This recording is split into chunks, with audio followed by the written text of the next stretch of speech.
The Grand Chamber of the Galactic Council fell silent as Ambassador John Miller stood up. His tall figure cast a long shadow across the circular table where representatives from 27 spacefaring species sat watching him.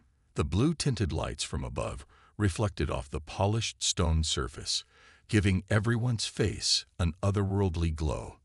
Miller took a deep breath. His face showed no emotion, but his eyes burned with a fire that made several alien delegates shift in their seats. After careful consideration, Miller said, his voice steady and clear, "Earth and all human colonies are withdrawing from these peace talks, effective immediately." The silence lasted only 3 seconds before the chamber erupted. Voices in a dozen different languages shouted questions and protests.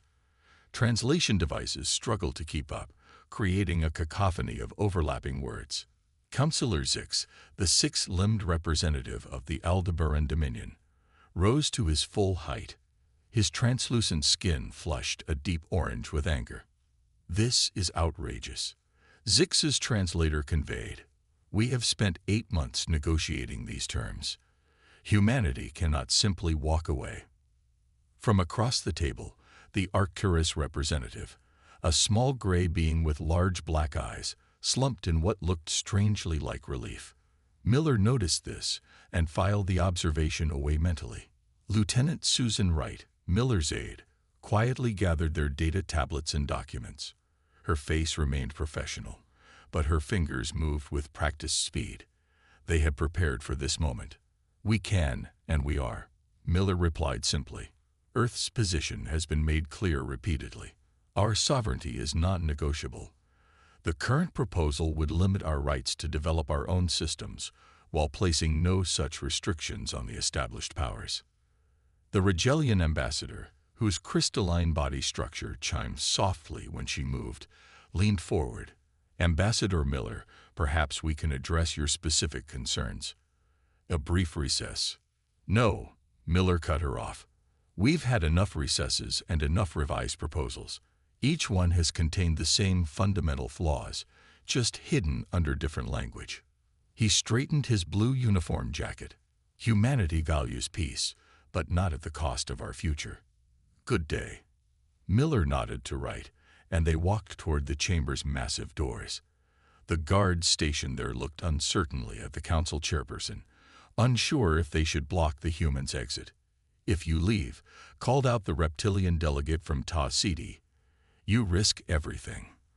The protection of the Galactic Council cannot be guaranteed to non-signatories." Miller paused at the doorway and turned. The entire room fell quiet again, waiting for his response. "Is that a threat, Counselor?" he asked softly. The reptilian delegate's throat sac inflated nervously. "Merely a statement of fact," it replied. Miller nodded once. "Then let me offer a statement of fact in return. Humanity does not require your protection. We never have." With that, he and Wright exited the chamber. The doors closed behind them with a deep, resonating boom.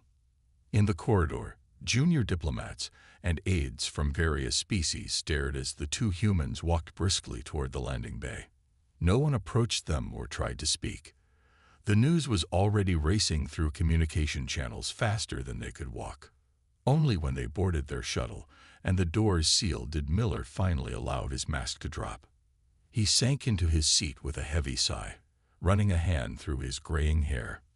"That went about as expected," Wright said, securing their diplomatic materials.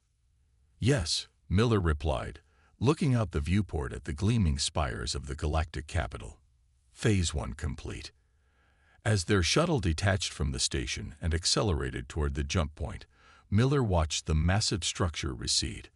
The Galactic Council headquarters housed representatives from hundreds of worlds, most of whom believed in its mission of peace and cooperation. "Do you think they know?" Wright asked quietly. "About what we discovered?" Miller's eyes hardened.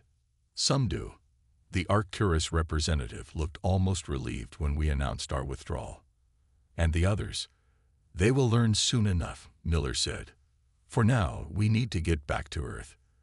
The real work is just beginning." The shuttle's engines flared brighter as they pushed toward the jump point that would take them home, leaving behind a galactic capital in disarray and a council chamber filled with shock and growing fear. 2 weeks earlier, Captain Richard Bell sat alone in his dim office at Earth Intelligence Headquarters. The glow from his screens cast shadows across his tired face. He rubbed his eyes and looked again at the intercepted message on his display. The translation was rough, but clear enough to worry him.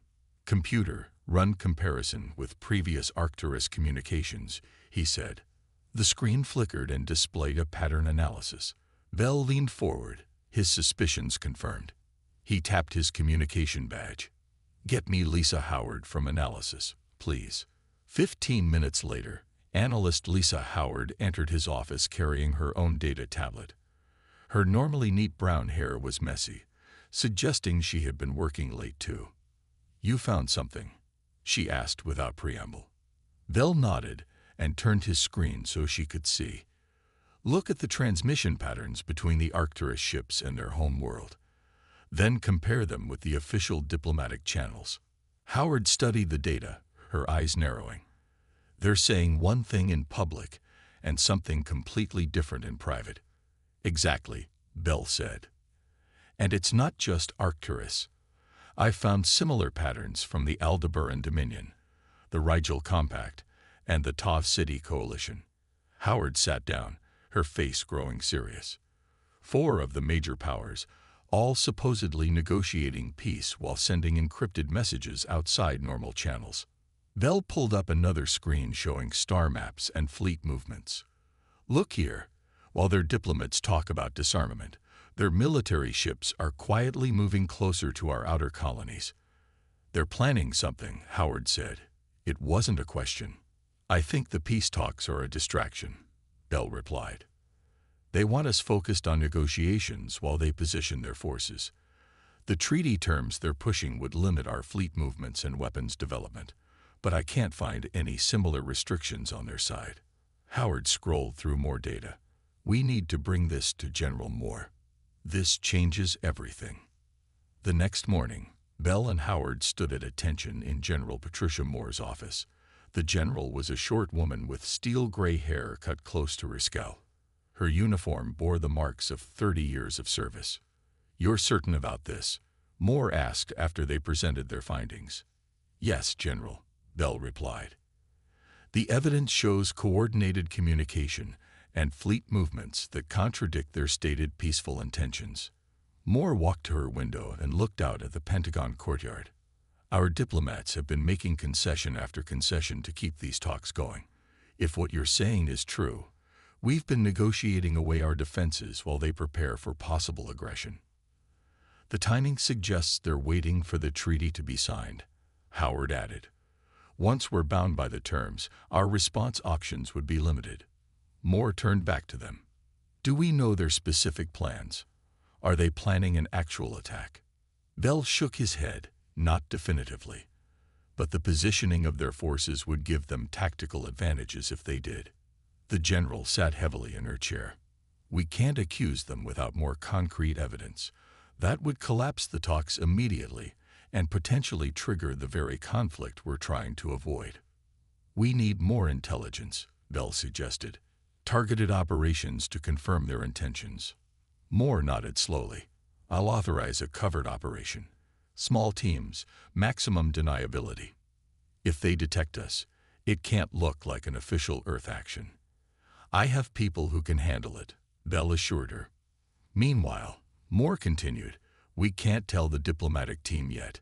Ambassador Miller and his people need to continue as if nothing has changed. If the aliens suspect we know, they might accelerate their plans."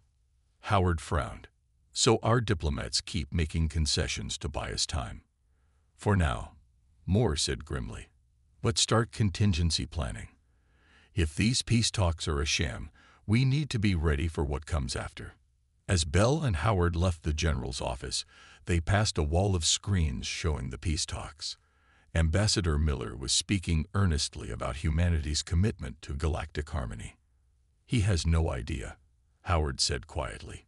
Bell watched the alien delegates nodding in apparent agreement with Miller's words. "None of them do. And that's our advantage for now." Outside, The Washington sky was bright blue and peaceful. Citizens walked the streets below, unaware that in the darkness between the stars, the threat of war was growing. The military transport carrying Ambassador Miller and Lieutenant Wright landed at Earth's main spaceport outside New Denver. Unlike their departure 2 weeks ago, no reporters waited for them. No cameras recorded their return. This was exactly as planned. A plain black vehicle met them on the landing pad. The driver, a woman in civilian clothes, nodded once and opened the doors without speaking. 20 minutes later, they arrived at a nondescript office building in the government complex. Inside, General Moore waited with Captain Bell and a room full of military officers and intelligence personnel. Miller's diplomatic mask dropped completely as he took in the serious faces around him. "I take it our suspicions were correct," Miller said. Moore nodded. "And then some. Captain Bell will brief you." Bell activated a holographic display showing the human colonial systems and surrounding space. Red dots appeared throughout the map, clustered near Earth's territories. "While you were making peace, they were making war," Bell said simply. "These are confirmed fleet movements over the last 3 months. All major powers involved in the talks have been quietly positioning forces." Miller studied the display, his face grim. No wonder they kept insisting on those defensive limitations in the treaty. "They wanted us blind and bound," Wright said. Moore stepped forward. "The President has authorized full activation of the Sentinel Defense Network." Miller's eyes widened. "That's been dormant for years. Most of the galactic community doesn't even know it exists." "Exactly," Moore replied. "It was our insurance policy. Hidden defense platforms throughout human space, designed to activate simultaneously if needed." In a massive underground facility, 2,000 miles away, Admiral Frank Johnson stood in the Sentinel Control Center. Screens lit up around him as dormant systems came online across human territory. Technicians worked at their stations, running diagnostics on equipment that had waited silently for years. "Status report," Johnson called out. 82% of platforms responding, Admiral." A young officer replied. "The rest are coming online now. No detection by foreign sensors yet." Johnson nodded, satisfied. "Keep it that way. We need the element of surprise." On the other side of the complex, engineer Olivia Garcia led her team through the massive hangar where mothballed warships were being restored to service. The air smelled of metal and ozone as welding tools flashed and systems hummed to life. "Focus on defense systems first," Garcia instructed her crews. "Shields, point defense, and early warning. Weapons are secondary for now." A junior engineer approached her. "Ma'am, we've got the Valiant's propulsion systems online, but the targeting computers are outdated. They won't match current alien defenses." Garcia handed him a data chip. "Install this upgrade. It's based on intelligence gathered from recent encounters. It should even the odds." Across Earth and throughout the colonies, similar scenes played out. Military personnel were quietly recalled from leave. Civilian defense drills increased. Supply chains were secured. All done with minimal public attention. In the White House Situation Room, President Carol Martinez met with her Security Council. The room was sealed against any possible surveillance. "The intelligence is conclusive," Martinez said. "The Arcturus Collective and their allies never intended these talks to succeed. They plan to contain us while building up forces for a possible first strike. The public will panic if this gets out," the Secretary of State warned. "Which is why they won't know until necessary," Martinez replied. "For now, we prepare in silence." She turned to her military advisor. "What's our readiness timeline?" "The Sentinel network is almost fully operational," he answered. "Fleet mobilization will take another week without alerting foreign intelligence. Ground forces are ready now." Martinez nodded. "And our diplomatic options?" Ambassador Miller, joining via secure video link, spoke up. "I recommend one final attempt. A bold counter-proposal that will either force them to reveal their true intentions or back down." "And if they don't back down?" someone asked. Miller's expression hardened. Then humanity will be ready for what comes next. As the meeting continued, the sun set over Washington, D.C. Citizens enjoyed their evening, unaware that their government was quietly preparing for the possibility of interstellar war. In the night sky above, stars twinkled peacefully, hiding the growing tensions in the darkness between them. Ambassador John Miller sat at the head of a long table in a secure room deep within the Earth Defense Headquarters. Maps and data screens covered the walls. 8 people joined him, his core diplomatic team. They had been working for 36 hours straight. "Let's review one more time," Miller said, his voice rough from too much talking and too little sleep. Alan White, the chief negotiator, stood up. He was a tall man with dark skin and keen eyes that missed nothing in diplomatic sessions. "Our counterproposal has 3 main points," White began. "First, all species must agree to mutual defense inspections. This means their military installations become as open to our observers as ours would be to theirs." Nickel Brown, an expert in interstellar law, continued. "Second, fleet limitations must apply equally to all signatory powers, not just to newer members of the galactic community. The Arcturus Collective cannot maintain their current force levels while restricting ours. And third," White finished, "any violation by any party releases all parties from treaty obligations. No more of this selective enforcement we've seen in previous agreements." Miller nodded slowly. "They'll never accept it." "No," Brown agreed. "They won't. But that's not the point. The point is to force their hand," Miller said, "to make them reveal their true intentions." Lieutenant Wright, who had been quiet until now, asked the question on everyone's mind. "What if they surprise us and agree?" Miller almost smiled. "Then humanity gets fair treatment and everyone wins. But intelligence suggests that's not their plan." He stood up and looked at each person in turn.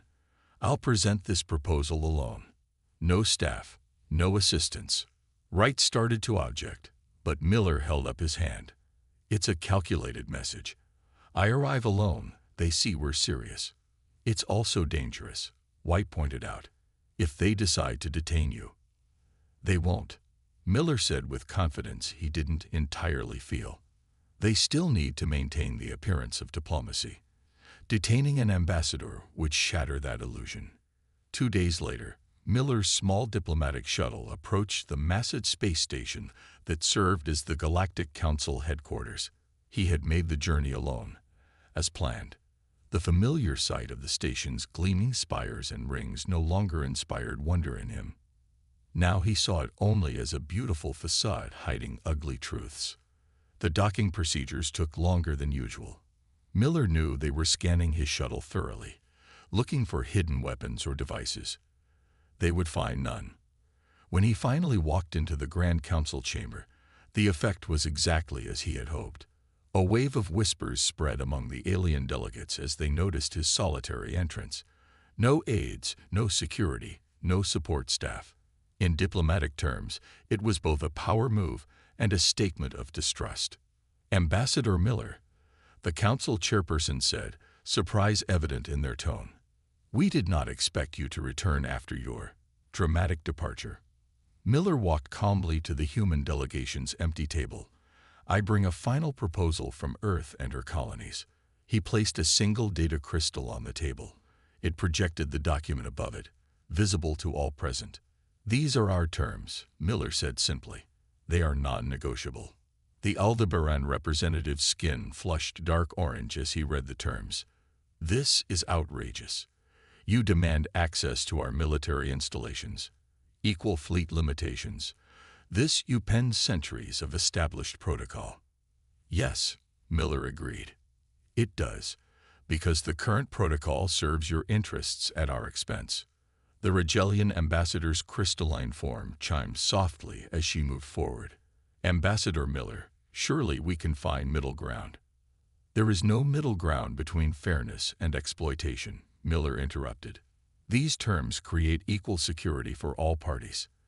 If that concept is unacceptable to you, then your true intentions become clear." The chamber fell silent as the implications settled over the assembly. Finally, the council chairperson spoke. "We will need time to consult with our governments regarding these unexpected proposals." Miller had anticipated this response. "Of course, Earth will await your answer. You have 3 standard days." As he turned to leave, he could feel the tension in the room. His mission was accomplished. The delay tactic was exactly what humanity needed, and exactly what they had expected. 3 days passed with no official response to humanity's proposal. Ambassador Miller remained at Earth's embassy on the galactic capital station, waiting. The silence spoke volumes. In a secure communication room, Miller received an encrypted transmission from Earth. Intelligence Officer Jason Harris appeared on the screen. His young face looked tired, but his eyes were alert. "Ambassador, we've detected unusual movement in the Arcturus fleet," Harris reported. 6 of their battle groups have left their home system in the last 12 hours. Miller frowned. "Heading where?" "That's the concerning part," Harris replied. "They're moving along different vectors, but our analysis suggests they could be positioning for rapid jumps to several human colonies. Nothing definitive yet, but the pattern matches pre-attack formations." "Any other movement?" Harris nodded. "The Aldebaran diplomatic transport left the station 4 hours ago, supposedly returning home for consultations. But they're not on a direct course to Aldebaran." Miller absorbed this news. "Keep monitoring. I think we're running out of time." Back on Earth, Admiral Frank Johnson stood in the Fleet Command Center. Large screens showed the positions of human and alien vessels throughout nearby space. Yellow alert indicators flashed at several points where alien ships had moved closer to human territories. "Status of the 7th Fleet?" Johnson asked. "Hidden in the asteroid belt of Alpha Centauri, as ordered," his aide reported. "No sign they've been detected." Johnson nodded. "And the Sentinel network?" "Fully operational but still in passive mode. They won't know it's active until we switch to targeting." The Admiral studied the tactical display. "They're trying to surround us, moving pieces into position before they make their first strike." He tapped his communication badge. "Get me General Moore. Tell her it's time to move to Defense Condition 2. On the colony world New Terra, life continued normally. Farmers tended their fields under the light of a yellow sun, not unlike Earth's. Children played in parks. Workers commuted to jobs. Only a few military personnel knew of the heightened alert status. Beth Collins, a young mother, watched her daughters play at a public garden while reading news on her tablet. A small item caught her attention, something about diplomatic talks and delays. She frowned slightly before being distracted by her children's laughter. The potential crisis remained distant, unreal. Meanwhile, on the galactic capital station, Ambassador Miller was summoned to the council chamber. Only 5 of the usual 27 representatives were present, a calculated insult. The council chairperson handed Miller a data crystal, the combined response of the council to Earth's proposal.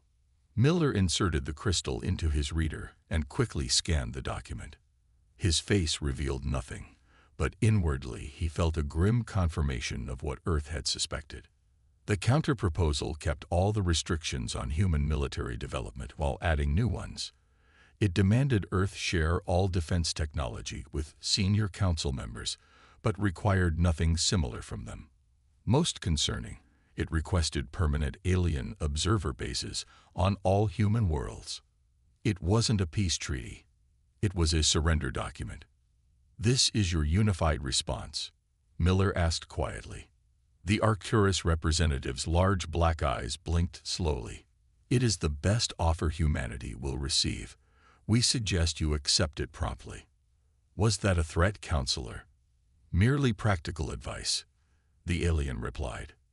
"The council's patience has limits." Miller pocketed the data crystal, as does humanity's. "I will transmit this to Earth immediately." As he walked back to the embassy, Miller's secure communication device vibrated. A message from Captain Bell. "Arcturus fleet now in motion toward Neptune outposts. Aldebaran forces moving toward Alpha Centauri. Recommend immediate withdrawal." Miller quickened his pace, In his mind, he had already composed the message he would soon deliver to the Council: humanity's final rejection of their terms. Diplomacy had failed, just as they had expected it would. He entered the embassy and ordered an immediate secure channel to Earth. "Alert the President," he told his staff. "Tell her it's time for Phase 3. The clock was ticking toward conflict, and humanity would not be caught unprepared." The first attack came at Earth's Neptune outposts. 15 Arcturus warships appeared from jump points and launched immediate strikes against the orbital stations. Their energy weapons flashed across the darkness of space, hitting the seemingly unprepared human facilities. In the Arcturus command ship, Fleet Commander Zix watched with satisfaction as the first station's lights flickered and died. "Direct hit on their main power core," his weapons officer reported. "No return fire." "As expected," Zix said. "Continue the attack pattern. All Neptune outposts must be neutralized before they can alert Earth defense forces." What the Arcturus forces didn't know was that the stations had been evacuated 3 days earlier. In their place, automated defense systems waited silently, gathering data on Arcturus weapons and tactics. When the 5th Arcturus ship moved into position to fire, Admiral Johnson, watching from Earth Command, gave the order: "Activate Sentinel Network, Neptune Sector." Across the Neptune system, hidden defense platforms suddenly powered up. They had been disguised as maintenance satellites, asteroid mining equipment, and debris from old space ventures. Now they revealed their true purpose. The Arcturus ships had no warning. Precision energy beams cut through their shields, calibrated to the exact frequencies needed to penetrate their defenses. Automated missiles launched, too many to intercept. Commander Zix stared in disbelief at the tactical display as 3 of his ships vanished in bright flashes. "Impossible," he shouted. Their defense grid was supposed to be offline for the treaty inspection. "Multiple weapon signatures detected," his sensor officer called out, voice rising in panic. "They're coming from positions all around us." "Retreat," Zix ordered.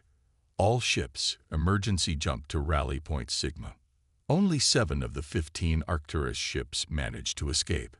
Near Alpha Centauri, a similar scene played out. The Aldebaran forces, moving toward Earth's most important colony, found themselves suddenly outmaneuvered. Captain Laura Davis and the 7th Fleet emerged from hiding in the system's asteroid belt, appearing behind the alien formation. "All ships, engage as planned," Davis ordered from her command chair. "Target their propulsion systems first, weapons second."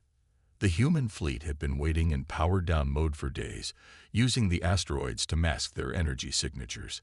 Now they attacked with perfect coordination, the result of countless drills and preparations.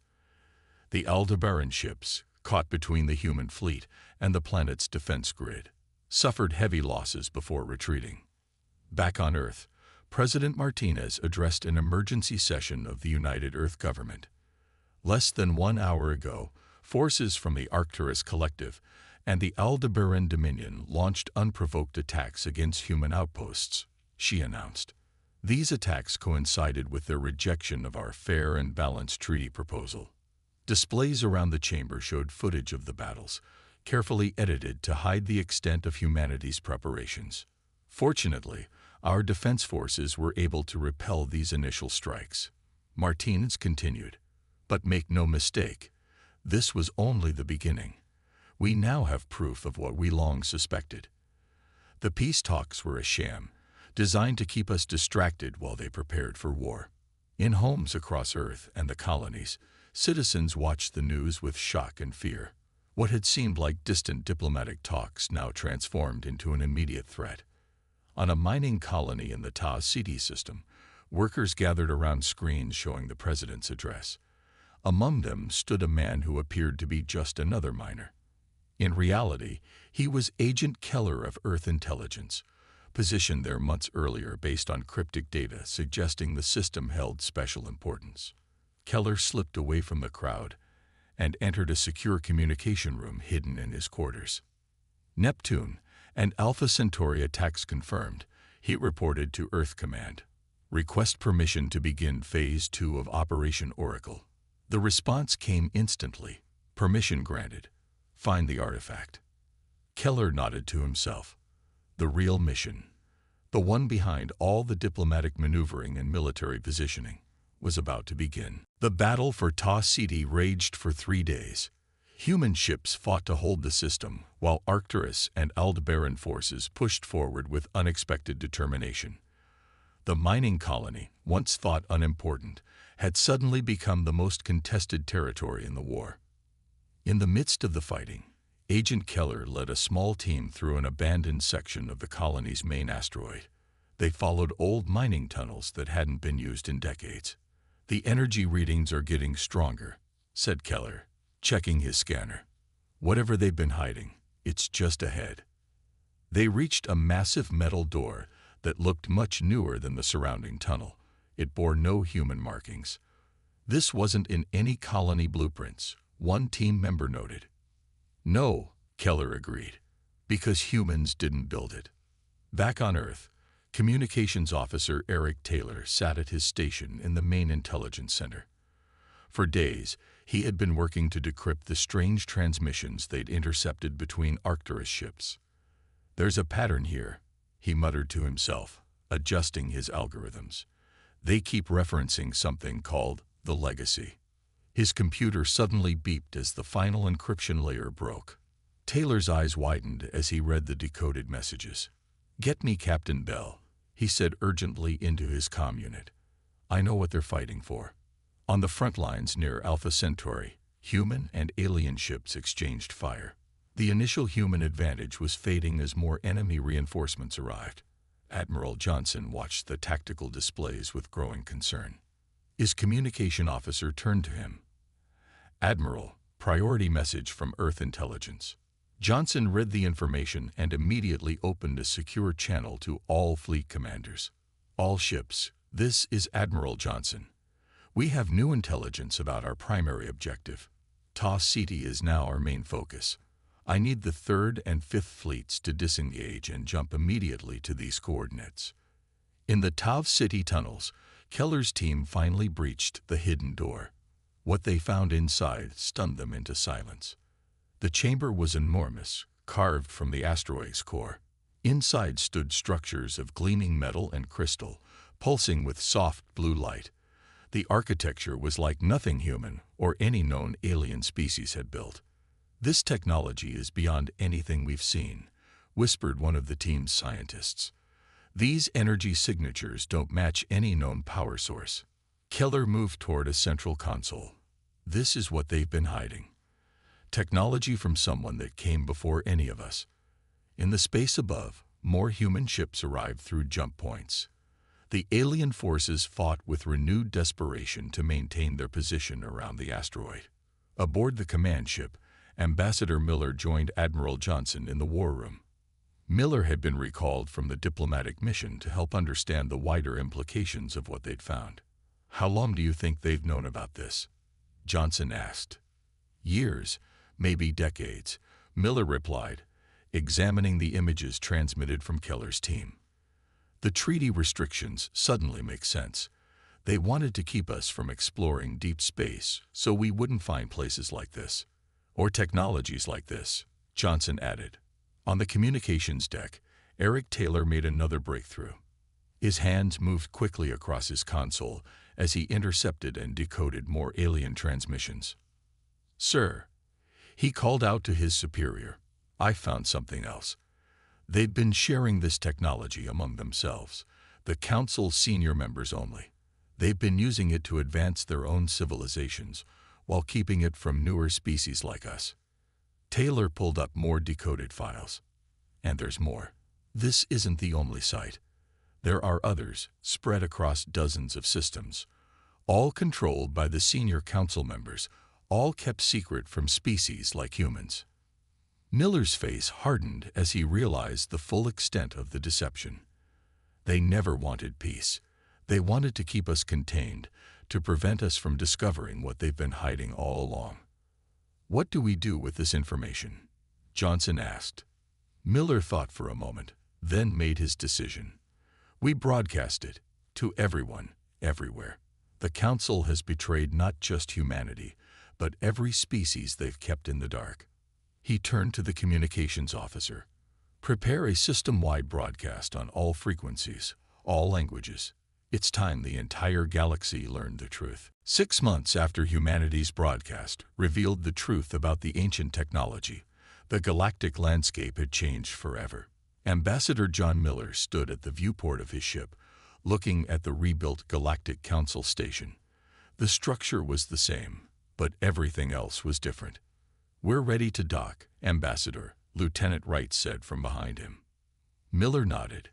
"Any update on the attendance?" 17 species confirmed, including 3 former Council senior members.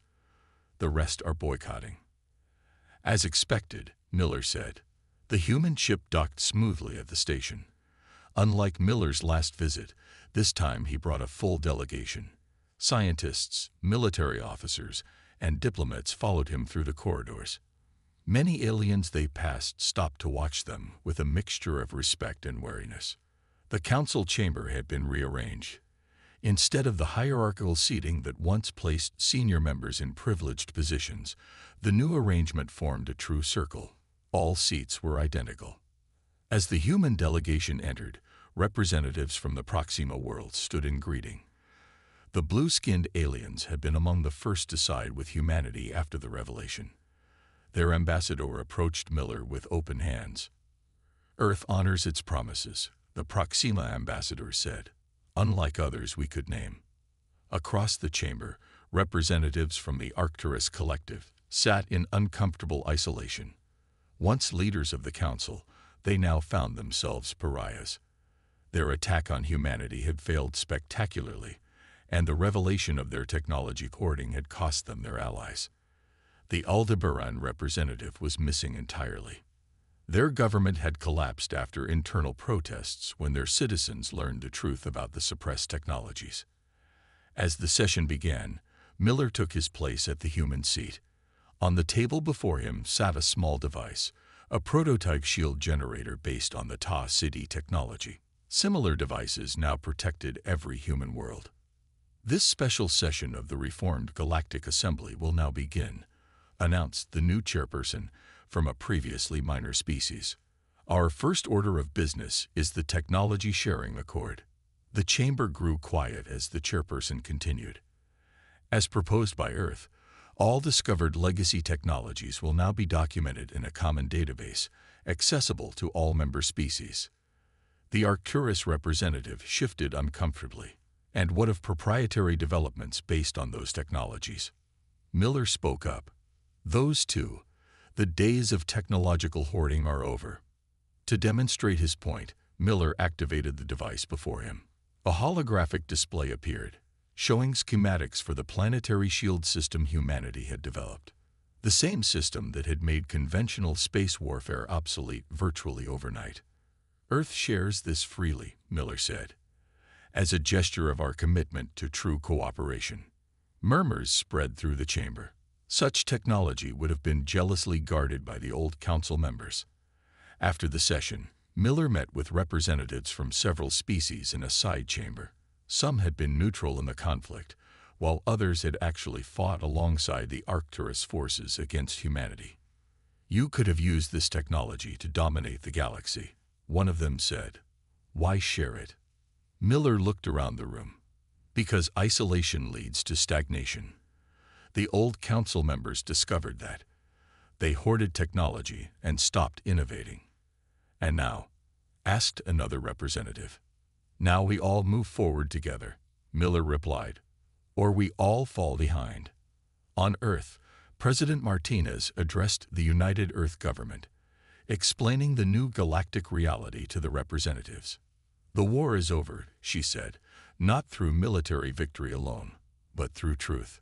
The revelation of the Council's deception has created a new balance of power."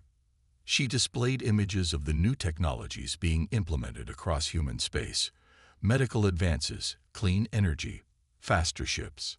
"The legacy technology has accelerated our development by centuries," she continued. "But our greatest achievement isn't technological. It's diplomatic. For the first time, Humanity is truly recognized as an equal power in the galaxy.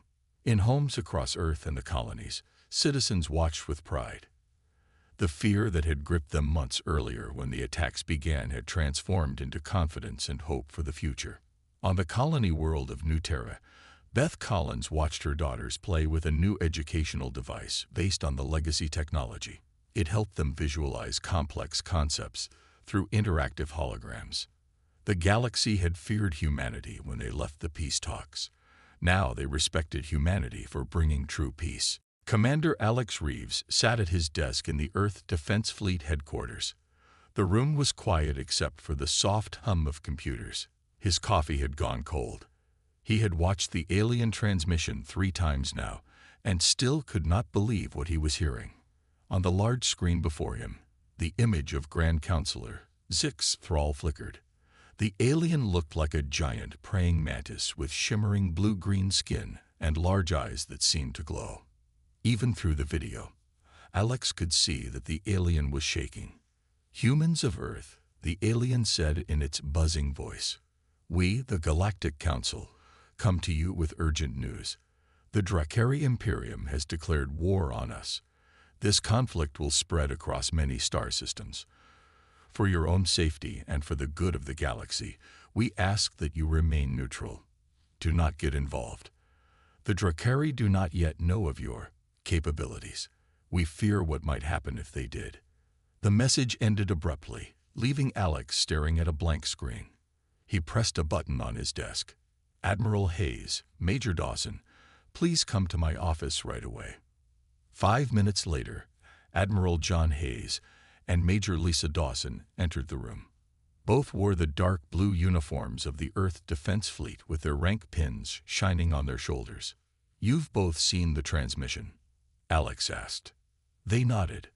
So Lisa said, breaking the silence first, "The most powerful group of aliens in our part of the galaxy is afraid of what might happen if we get involved in their war. That's strange, isn't it?" Admiral Hayes ran a hand through his gray hair. "What exactly do they think we can do? Our ships are nothing compared to theirs. We've only been able to travel faster than light for 12 years. They've had that technology for thousands of years." Alex turned to the window. From here, he could see the curved edge of Earth and the defense platforms that orbited the planet. Small ships moved between them like busy insects. "They're not afraid of our ships or our weapons," he said softly. "They're afraid of us. Humans." "But why?" Lisa asked. "We've been peaceful in all our dealings with the Council." Alex turned back to face them. "Think about human history. How many times have we faced a stronger enemy and found a way to win? How many times have we taken something harmless and turned it into a weapon? How quickly do we adapt to new situations?" Admiral Hayes nodded slowly as understanding dawned on his face.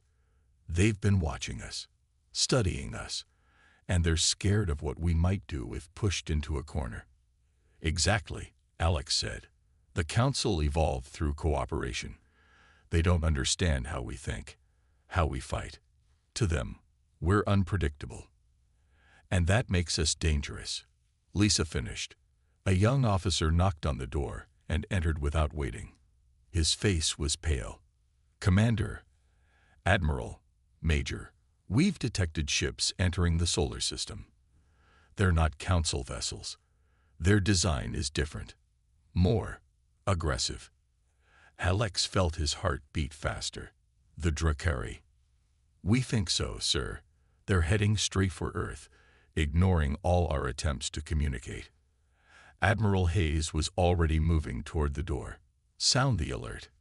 Get all ships ready to launch." "Wait," Alex said. "The Council warned us to stay out of this war. Maybe we should try to talk to these Drakari first." Lisa shook her head. "If they wanted to talk, they would have answered our calls. They're coming here for a reason, and I doubt it's friendly." As they hurried to the command center, Alex couldn't help thinking about the fear he had seen in the alien counselor's eyes. Not fear of the Drakari, but fear of what humans might do if drawn into their conflict. Maybe the aliens were right to be afraid. Humans had always been at their most dangerous when defending their home. and Earth was now in danger. Captain Nick Summers stood on the bridge of the EDF Intrepid, his hands clasped behind his back. Through the large viewing window, he could see the 5 Drakari ships that had entered Earth's space. They were sleek and black, shaped like arrowheads with glowing red lines running along their hulls. "They're sending a message, sir," said Samantha Green, the communications officer. Her fingers moved quickly over her screen. "Put it on the main display," Nick ordered. The screen at the front of the bridge flickered, and then a face appeared. It belonged to a being that looked like a large lizard standing upright. Its scales were dark green with patches of gold, and a bright red crest ran from the top of its head down its neck. Yellow eyes with narrow pupils stared at them. "I am Commander Vexcor of the Drakari Imperium," the alien said in a deep, raspy voice. "Humans, your species has been studied and classified as a potential military asset. The Drakari Imperium requires your service in our war against the Galactic Council. Resistance is not advised." Nick took a deep breath before responding. "This is Captain Nick Summers of the Earth Defense Fleet. Earth has no interest in your war with the Galactic Council. We wish to remain neutral in this conflict." The Drakari commander's crest flared up, making it look bigger. "Neutrality is not an option, human. We have watched your planet for many years. We have studied your wars, your weapons, your tactics. Humans excel at fighting, a valuable trait. You will join us, or we will show you how weak your defenses truly are." The bridge grew silent. Nick looked at his crew. They were scared, but ready. "We faced threats before," Nick said to Vexcor. "They never end well for those who make them." The Drakari hissed, showing sharp teeth. "You have 1 Earth day to reconsider. After that, we will take what we want." The screen went dark. "Send a message to Earth Command," Nick said to Samantha. "Tell them exactly what happened." Lieutenant Ryan Clark, the weapons officer, looked up from his station. "Sir, should we prepare for battle?" Nick nodded. "Yes, but don't make any aggressive moves. Let's not give them an excuse to attack first." In the back of the bridge, Dr. Emma Wilson, the ship's science officer, was studying data on her screen. "Captain, I've been analyzing the Drakari ships. Their technology is far beyond ours, but I'm detecting some unusual energy patterns." Nick walked over to her station. "What kind of patterns?" Emma pointed to her screen. "Their shields operate on a frequency we might be able to disrupt with a modified communication signal. It wouldn't stop them, but it might confuse their systems temporarily." Nick raised an eyebrow. "How soon can you have something ready?" "Give me 3 hours," Emma said. "I'll need help from engineering." "You've got it," Nick replied. He turned to his first officer, Ben Riley. "Ben, contact the other Earth ships in the area. Have them prepare for a possible fight, but tell them to stay calm. No itchy trigger fingers today." Ben nodded and went to work. Nick returned to the window, looking at the alien ships. The Drakari had made a serious mistake. They had studied human wars but hadn't learned the most important lesson.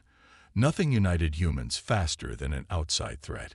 Back on Earth, emergency meetings were being held in every major government.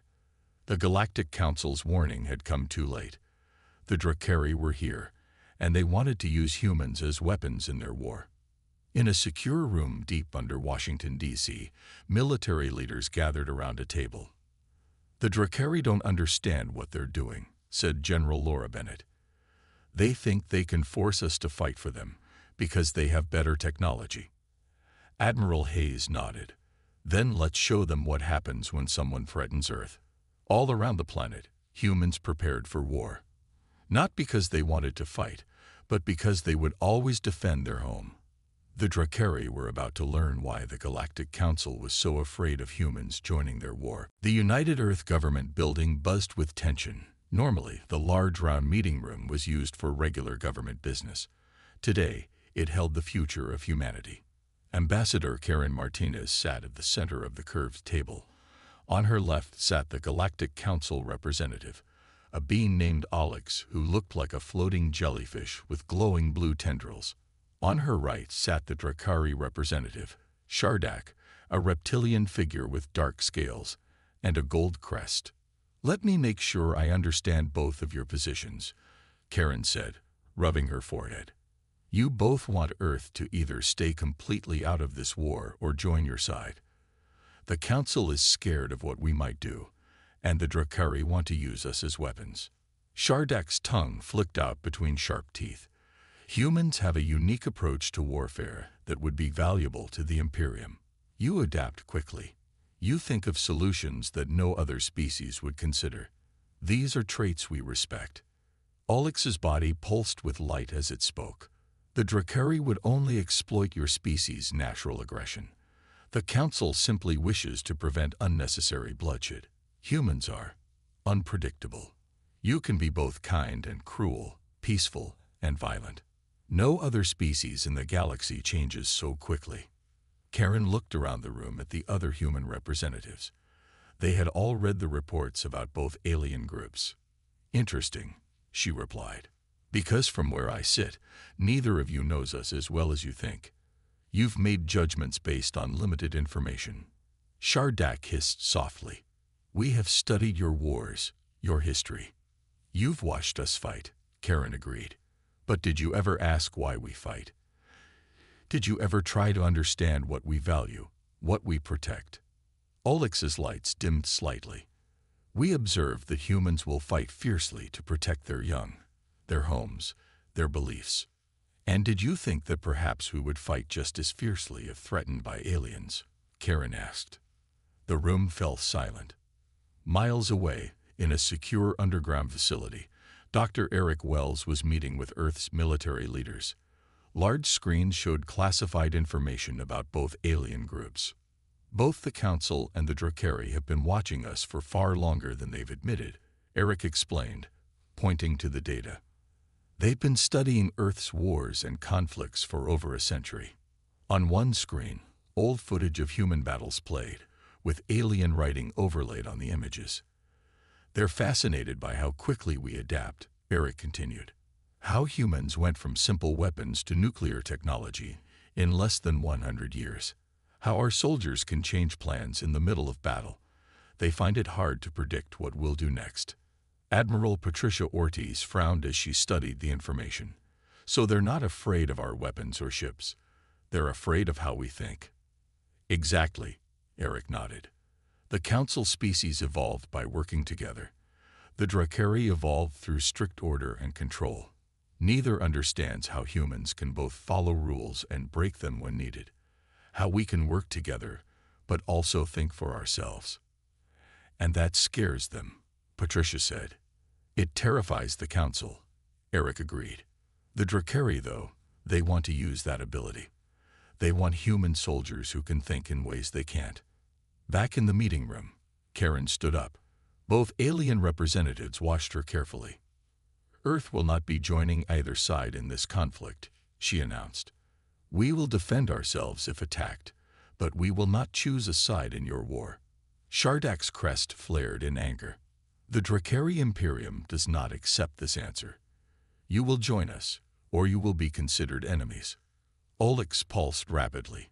"Please reconsider. If humans enter this war, it will change in ways none can predict." Karen looked at both aliens calmly. "That is our decision. Earth remains neutral." As the meeting ended, neither alien representative understood the truth. Behind closed doors, Earth was preparing for all possibilities. Not because humans wanted war, but because human history had taught them that peace required strength. And if either side attacked Earth, they would learn just how creative humans could be when fighting for their survival. 1 week after the tense meeting with the alien representatives, Dr. Eric Wells stood in front of a large screen in a secret underground room. Around him sat 20 of Earth's top military leaders. The air in the room felt heavy with worry. "We have learned more about why both the Council and the Drakari are so interested in humans," Eric said. He touched a button, and the screen showed pictures of alien ships hiding near Earth. "These ships have been watching us for over 100 years. They have recorded our wars, our peace talks, even our movies and games. They know more about us than they have admitted. He showed them video clips from Earth's history, with strange alien writing over them. The aliens had been studying how humans fought and solved problems. The aliens are not afraid of our weapons, Eric explained. They are afraid of how quickly we learn and adapt. Look at this. The screen changed to show a timeline. It showed how humans had gone from simple planes to space rockets in just 60 years. No other species in the galaxy has ever developed technology this quickly, Eric said. The Council species took over 500 years to make the same progress. Admiral Patricia Ortiz leaned forward. So they're worried about what will happen if we get our hands on their advanced technology. Exactly, Eric nodded. They've seen how creative humans can be, especially in dangerous situations. The Council evolved through working together peacefully. The Drakari evolved through strict order and control. Neither understands how humans can be both team players and independent thinkers. General Frank Monroe, an older man with gray hair, spoke next. What about their weapons? Their ships? How do we compare? Eric changed the screen again. It now showed pictures of alien ships and weapons. Their technology is about 200 years ahead of ours, he said. But we've been studying the data we secretly copied from both groups. We're already finding ways to adapt some of their ideas to our own technology. He pointed to a design on the screen. This is a new shield system based on Drakari technology. We can't build it exactly like theirs, but we found a way to create something similar using Earth materials. We're already installing prototype versions on our main defense ships. A woman named Dr. Susan Lee stood up. She was the head of Earth's science team. We're not trying to copy their technology exactly, she explained. We're taking their ideas and finding our own ways to make them work. This is exactly what frightens the Council. Humans don't just use technology. We improve it, change it, combine it with other ideas. The room was quiet as everyone thought about what this meant. Have we made any progress on understanding their faster-than-light drives? Asked Captain Henry Wilson. If we could improve those, we could spread out beyond our solar system faster. Susan nodded. Yes, we've made breakthroughs there too. The Drakari ships use a different system than the Council ships. By studying both, we found a third approach that might work even better. Eric turned off the screen. Both alien groups have underestimated us. They think they know humans because they've watched our wars. But they don't understand that our greatest strength isn't our ability to fight. It's our ability to learn and adapt. Admiral Ortiz stood up. We need to prepare for all possibilities. The Drakari don't seem like the type to take no for an answer. And the Council is so afraid of us joining the war that they might do something desperate. There's one more thing, Eric said quietly. We've discovered that both groups have been lying about the size of this war. It's much bigger than they've told us. Many other species are already involved, and some have been completely destroyed. Everyone in the room understood what was not being said. If Earth didn't prepare properly, humans might be the next species to disappear in this galactic war. 2 days after the military meeting, the Drakari made their first move. 3 of their warships attacked the human science base on Europa, one of Jupiter's moons.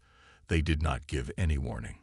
The attack happened fast, with powerful energy weapons striking the base's outer buildings. Lieutenant Greg Foster was having lunch when the alarm sounded.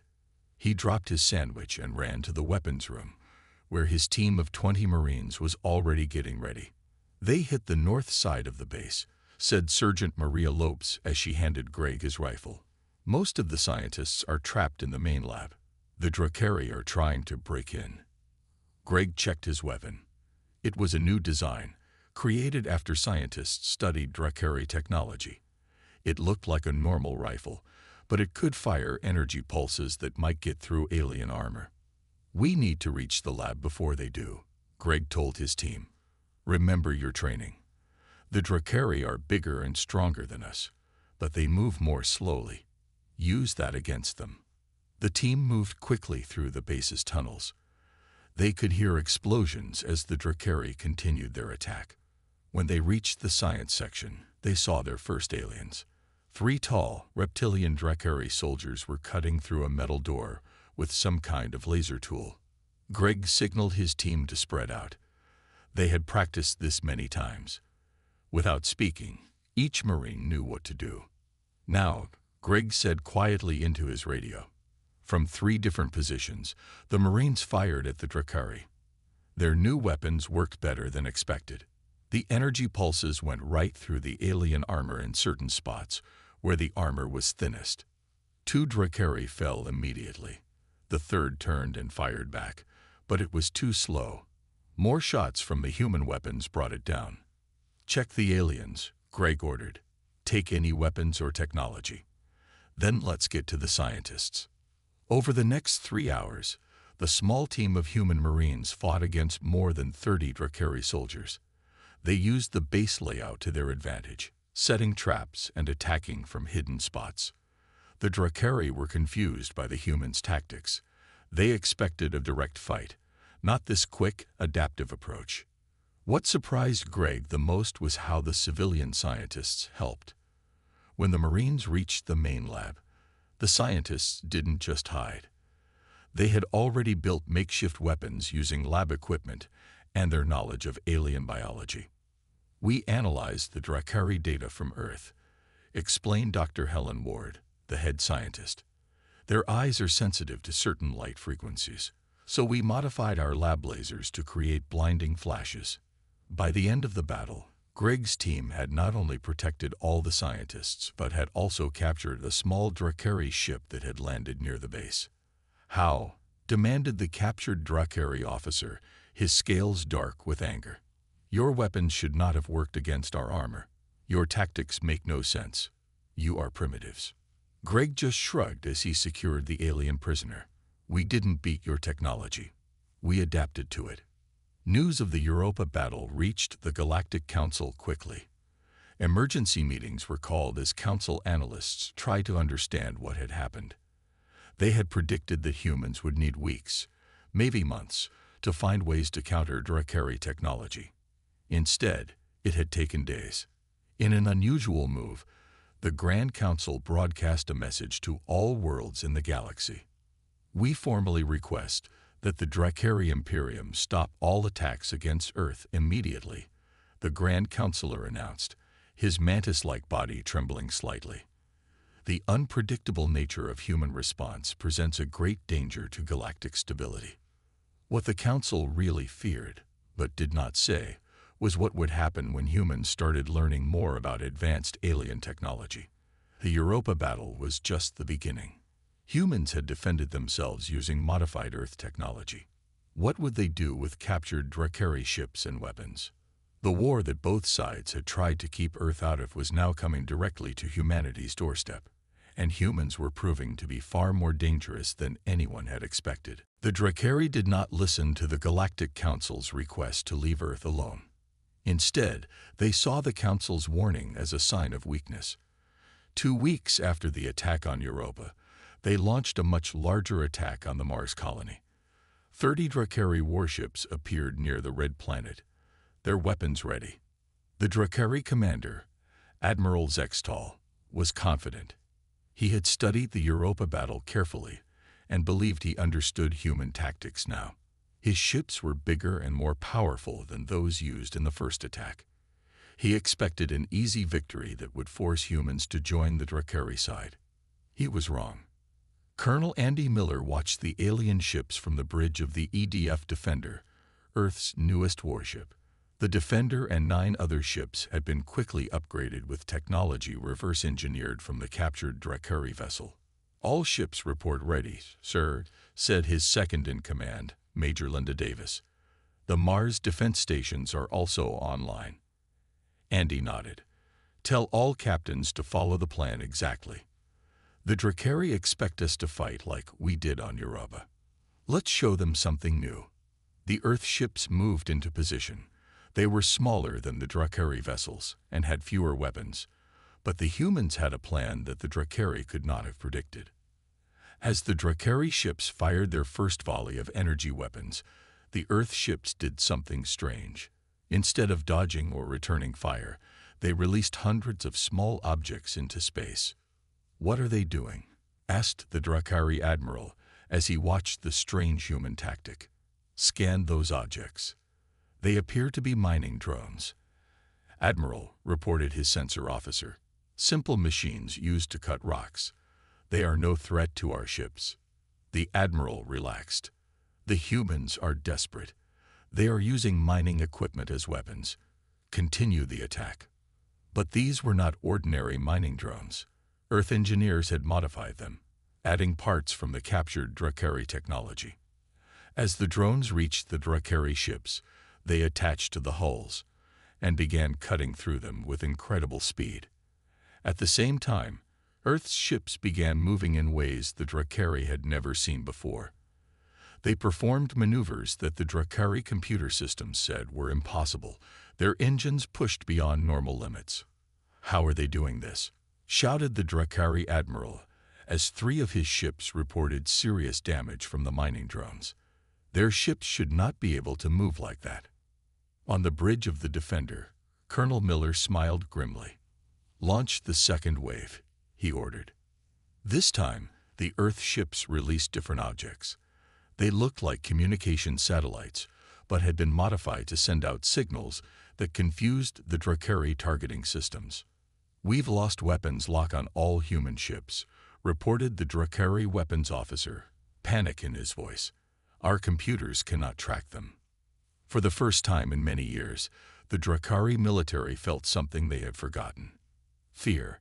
From his damaged flagship, Admiral Zextal watched in disbelief as his carefully planned attack fell apart. His ships were being damaged by mining equipment.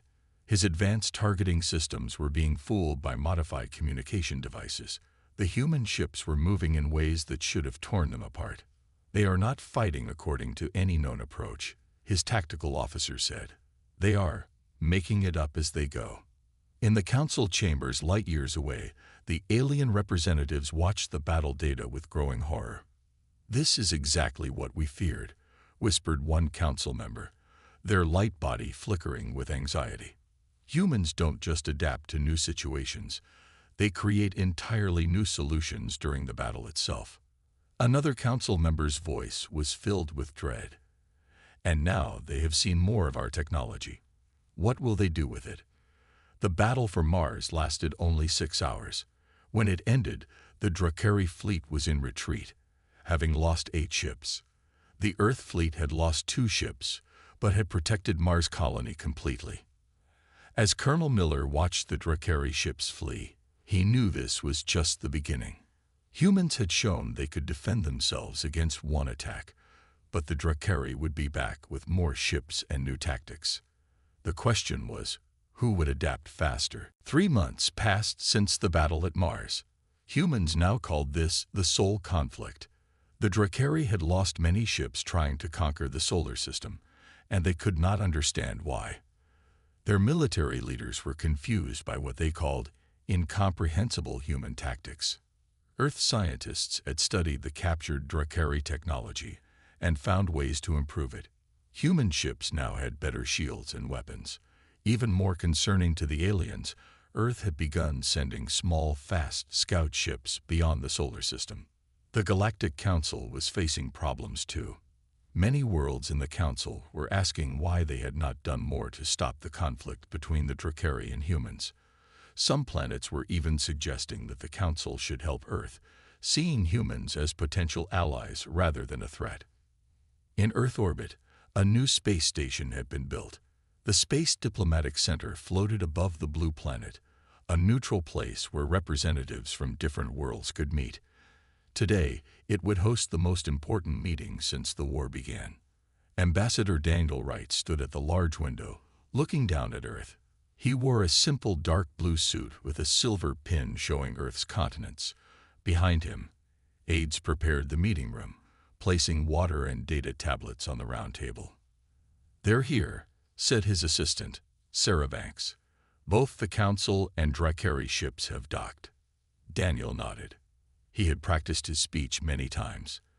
The future of Earth might depend on the next few hours. In the meeting room, the alien representatives took their places. The Galactic Council had sent 3 members: Olix, the jellyfish-like being; Zentara, a tall, thin alien with 4 arms; and Brektal, a rocky creature whose skin looked like granite. The Drakari had sent 2 representatives: High Commander Vexcor, who had first demanded Earth join their side, and Ambassador Trilshar, a smaller, older Drakari with faded scales. "Thank you for coming," Daniel began when everyone was seated. 3 months ago, the Drakari attacked Earth's bases. Since then, we have been defending ourselves. Today, we offer both the Galactic Council and the Drakari Imperium a simple choice. He touched a button, and a hologram appeared above the table. It showed the solar system, with small dots representing Earth's new defense platforms and ships. "Earth did not ask to join your war," Daniel continued. "We sought to remain neutral and were denied that choice.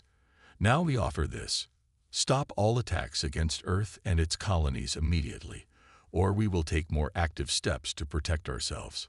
High Commander Vexcor's crest flared in anger. "Is that a threat, human? Your ships may have had some success in your own system, but the Drakari Empire spans hundreds of worlds. You cannot hope to fight us all." Daniel did not smile or show anger. His face remained calm. "This is not a threat. It is a promise. We have studied the technology from your ships. We have improved it. Each day we learn more." He touched another button. The hologram changed to show the paths of Earth's scout ships. They were heading toward key Drakari and Council worlds. "These ships carry no weapons," Daniel explained. "They carry knowledge. Detailed records of how Earth defended itself against Drakari attacks, how we adapted your own technology and made it better. This information is being shared with every world in the path of this war." The Council representatives pulsed with alarm. Zentara spoke, her 4 hands moving nervously. "You are giving advanced technology to less developed worlds. This goes against all Council rules." "Rules we never agreed to," Daniel pointed out. "You both wanted to keep Earth out of this war. We agreed, but you brought the war to us, and now we are responding in our own way." The room fell silent as both alien groups realized what humans were doing. Earth wasn't fighting the war the way anyone expected. Instead of choosing sides or building bigger weapons, humans were sharing knowledge, creating new allies, and changing the very nature of the conflict itself. "The Galactic Council fears what humans might do in this war," Daniel said softly. "The Drakari want to use our abilities. Neither of you truly understood us. Humans don't want to conquer or control. We want to survive, to grow, to learn. And we will not be used as weapons in someone else's war." High Commander Vexcor and the Council members looked at each other. For the first time, they shared the same thought. Perhaps they had both made a terrible mistake in how they approached Earth. 1 year after Earth gave its ultimatum to the alien powers, a historic meeting took place aboard the Earth diplomatic vessel Concordia. The ship floated in space at a point exactly halfway between Earth and the nearest Galactic Council world. The main meeting room of the Concordia was large and filled with light. At the center stood a round table made of wood from Earth trees. Around it sat representatives from 20 different worlds, including Earth, the Galactic Council, and the Drakari Imperium. Admiral Nancy Rodriguez represented Earth's military. She wore her dress uniform with its simple blue and gold colors. Next to her sat Ambassador Daniel Wright, who had worked for months to arrange this meeting. "Today we signed the Sol Accords," Daniel announced to the gathered aliens. "This agreement will establish Earth as an independent power, neither controlled by the Council nor subject to the Imperium. More importantly, it creates a new framework for relations between all our worlds." The document before them was unlike any previous galactic treaty. Instead of forcing all species to follow the same rules, it recognized that different beings had different needs and ways of thinking. It created a system where worlds could work together while maintaining their own cultures. The Drakari representative, Commander Vexcor, was the first to sign. His crest no longer flared with anger, but lay flat in a sign of respect. The council representative, HFY Sci next, his tentacles moving gracefully over the document. One by one, representatives from worlds that had been caught in the war added their signatures. Many of these planets had received technology and knowledge from Earth's scout ships. They had learned to defend themselves, and were now taking their place as independent voices in galactic affairs. After the ceremony, Admiral Rodriguez stood near a large window that looked out at the stars. Commander Vexcor approached her, his movements careful and slow. "We never wanted this war," Nancy told him quietly. "Humans have had enough fighting in our own history." The Drakari tilted his head, a gesture he had learned from watching humans. "Then why are you so good at it?" he asked. "Why do humans adapt so quickly to battle?" Nancy looked out at the stars for a moment before answering. "Because we learned through hard experience that peace isn't just the absence of fighting. Peace is the ability to solve problems without destroying ourselves. Humans had to adapt to survive our own violent tendencies." Across the room, Daniel was speaking with Alex from the council. The jellyfish-like alien pulsed with thoughtful lights. "Perhaps that is what we truly feared," Alex said. "Not that humans would bring more violence to the stars, but that you understand conflict in ways we never could." "Understanding something doesn't mean you want more of it," Daniel replied. "Humans want to build, to explore, to learn. War is something we know, but it's not what we choose when given better options." As the treaty news spread across the galaxy, many species began to see Earth differently. Humans were no longer viewed as a frightening unknown or as potential weapons.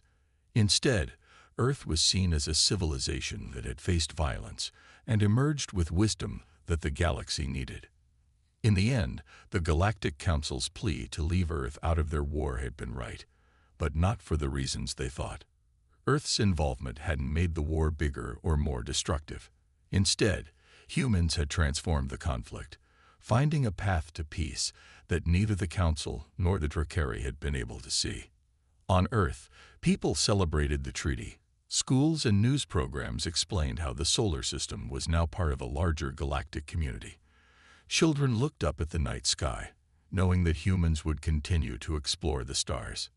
The war that had threatened to destroy worlds had instead created something new, and humans, the species that both the Council and Drakari had tried to either fear or control, had shown the galaxy a different way forward, one where understanding differences was more powerful than erasing them. Commander Elaine Mercer stood at the viewport of Earth's orbital station. Her eyes narrowed as she watched the alien ships approach. The sleek vessels of the Galactic Council representatives glided through space with an elegance that human ships still couldn't match. "They're requesting permission to dock, Commander," said Lieutenant Ryan Foster, his voice tight with tension. "Granted," Elaine replied. "And notify Ambassador Winters. Our guests have arrived." The Council delegation entered the station's main conference room 1 hour later. 7 different alien species, each more strange than the last. The tall, blue-skinned Arcturians led the group, followed by the reptilian Zeraxians and the crystalline Quartz Collective representatives. Frank Winters, Earth's ambassador to the stars, greeted them with a respectful bow. "Welcome to Earth Station 1. We are honored by your presence." The lead Arcturian, Ambassador Xylox, did not return the gesture. "We come by unanimous decision of the Galactic Council. This is not a diplomatic visit." Elaine felt a chill run down her spine. For 5 years, humanity had been exploring the stars after discovering the alien beacon that taught them faster than light travel. For 5 years, they had been trying to join the Galactic Council as equals. "Please, explain the purpose of your visit," said Frank, maintaining his diplomatic smile despite the growing tension. Ambassador Xylox activated a hovering device. A holographic document appeared in the air. "This is Edict 7293, approved by all 112 member species of the Galactic Council." The document rotated slowly, alien symbols shifting to English text. "By order of the Galactic Council, The species known as humans are hereby banned from all interstellar travel and trade. All faster-than-light technology must be surrendered immediately. Earth is quarantined to its home solar system until further notice. Silence filled the room. Elaine stepped forward. On what grounds? She demanded, ignoring protocol. The Zoraxian representative hissed. Your species has been evaluated and found to be dangerously unpredictable. Your history is filled with war. Your entertainment glorifies violence. Your advancement is too rapid and uncontrolled. That's absurd, Frank protested. Humanity has been peaceful in all its interstellar contacts. We've established trade with 15 species. We've shared medical knowledge. The decision is final, interrupted Ambassador Zolox. Council enforcers will arrive within 3 Earth days to collect all faster-than-light technology. Any resistance will be met with force. Elaine couldn't believe what she was hearing. You're cutting us off from the galaxy, after we've just begun to explore it. Consider yourselves fortunate, said the crystalline representative, its voice like chimes in the wind. The council debated whether humanity should be contained or eliminated. Many voted for the latter.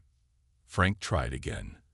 We request a formal hearing, as is our right under council law. You have no rights under council law, Zylox stated coldly. You are not members. You were never going to be members. The council has spoken. Prepare your people. The delegation left without further discussion. As the door closed behind them, Frank slumped into a chair. 20 years of diplomacy. For nothing. Elaine stared out the viewport, watching the alien ships depart. How many FTL drives do we have? 37 operational units, Ryan answered, plus the research models at the Mars facility. They expect us to hand them all over. Frank nodded grimly. If we don't, they'll use it as an excuse for military action. 3 days later, Elaine watched as council ships systematically stripped Earth of its interstellar technology. The last FTL core was loaded onto a Zoraxian transport. As the ships jumped away, Earth became isolated once more, trapped in its own solar system.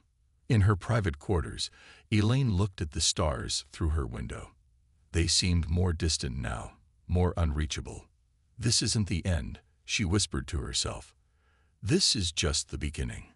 She opened her desk drawer and removed a small data chip, plans for an experimental FTL drive that hadn't been on any official inventory. The council had taken what they knew about, but humanity had always been good at keeping secrets. They think they've caged us, Elaine said to the distant stars.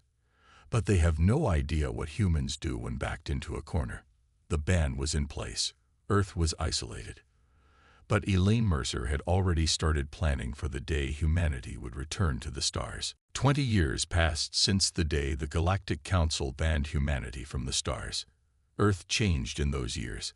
Countries put aside their old fights and joined together under one government called the Solar Federation. They had one goal: to reach the stars again, no matter what the council said. Director Alan Hayes walked through the underground research facility beneath the Olympus Mons on Mars. His footsteps echoed in the quiet hallway as he made his way to the main lab. The security scanner recognized his face and opened the heavy doors. Director Hayes, you're just in time, said Diane Russell, the lead physicist. Her eyes showed excitement despite working 20 hours straight. We've achieved stable reaction in test chamber 4. Ellen moved quickly to the observation window. Inside the chamber, a small device pulsed with blue-white energy. It didn't look like much. Just a metal sphere the size of a basketball surrounded by rings that spun in different directions. But this simple-looking object was humanity's ticket back to the stars. Is it using the principles we reverse-engineered from the council tech? Ellen asked. Diane shook her head. No, that's what makes this special. The council's FTL drives bend space, using element 142. But our drive creates a completely different effect using normal materials and energy fields. The council's sensors are designed to detect their kind of FTL. They won't be looking for this. Alan stared at the device with newfound appreciation. So we could fly right past them. And they'd never know it was us, Diane finished. We've tested it at 1/10 scale. The math says it will work at full size. On the other side of Mars, General William Powell inspected the newest ship in humanity's secret fleet. The vessel sat in a massive underground hangar, its dark hull absorbing the light. Unlike the smooth ships of the Council races, this craft had angles and edges that made it hard to track on sensors. "How many do we have now?" William asked the shipyard commander. 12 warships, sir, plus 20 smaller scouts, all with a new hull material that absorbs 95% of scanner signals. William nodded as he walked around the ship. It wasn't pretty, but it was deadly. The weapons systems were designed based on what they knew of Council ships' weaknesses. The armor was specifically created to resist their energy weapons. And the crews? Trained and ready, sir. Every person here volunteered knowing they might never return to Earth. That evening, Alan Hayes and General Powell met with President Margaret Foster in the secure meeting room beneath the new capital city of New Geneva. "Both projects are ready," Alan reported. "The drive works. We can travel faster than the Council ships, and they won't detect how we're doing it. And the fleet is prepared for any trouble we might find out there," added William. President Foster looked at the star map displayed on the wall. Yellow dots marked potential colony sites beyond Council space. Red dots showed known Council outposts to avoid. 20 years ago, they thought they were putting us in a cage, she said quietly. They didn't realize they were just giving us time to prepare. She turned to face the two men. "The Council believes we're still trapped in our solar system, obediently staying within our borders. But humanity has never been good at accepting limits set by others." "When do we launch?" asked William. "Tomorrow," the president decided. "The scout ship Pathfinder will depart from the Jupiter shipyards. Captain Gregory Hudson has been selected to command." Alan looked concerned. "What if they catch us?" "The Council warned they would consider elimination if we broke the ban." President Foster's face hardened. "Then we better not get caught. Not until we're strong enough that it doesn't matter anymore." As the meeting ended, Earth continued to spin below them, seemingly isolated and alone in the cosmos. But deep in secret bases throughout the solar system, humanity prepared to take its first step back into the galaxy that had rejected them. This time, they wouldn't be asking for permission. Captain Gregory Hudson stood on the bridge of the Pathfinder, humanity's first ship to venture beyond the solar system in 20 years. The ship was small compared to most space vessels, designed for speed and stealth rather than comfort. Its dark hull absorbed light and sensor signals, making it nearly invisible to standard detection methods.